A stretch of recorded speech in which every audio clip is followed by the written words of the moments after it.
On this edition of Christopher's Kitchen, we're talking about a very interesting dessert. A lot of people may not think about using pears as the main dessert. I'd rather perhaps like a garnish at times, but this one, it's the star of the show. Yeah, these are, it's a classic dish, poached pears. We actually poach the pears in red wine, sugar, and some spices. You can serve those hot or cold. I generally serve them cold in the summer, and since it's winter right now, this would be good served warm or at least room temperature. This is good if you're going to entertain a small group at home for the holidays.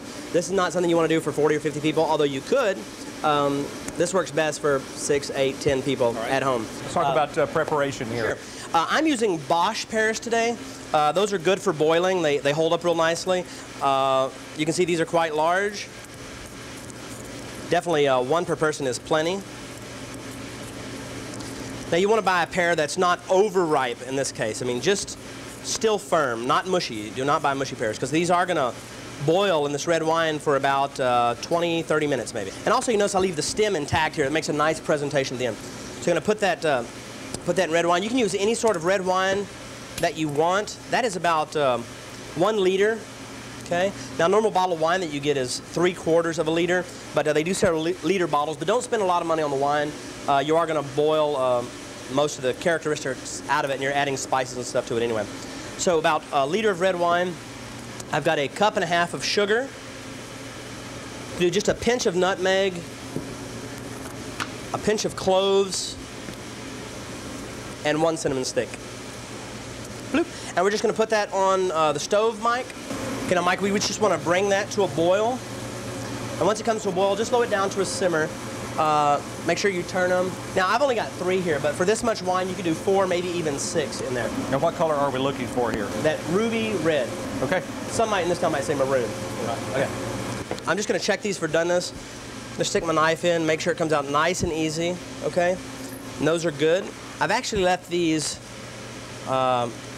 cool just a little bit before I try to grab these out of here like that. Just want to take these out. Okay. And you see that color there? Real nice ruby red color. Okay.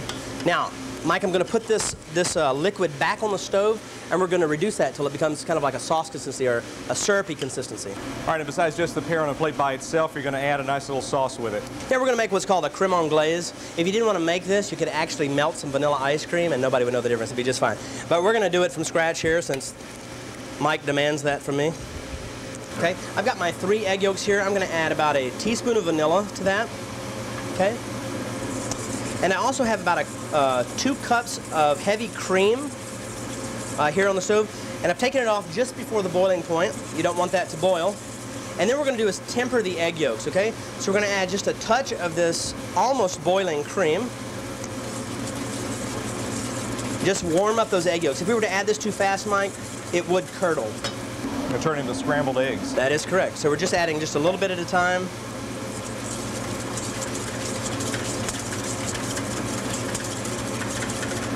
Okay, I'm going to go ahead and add the rest of that now. It should be fine. And I'm going to return that to the pan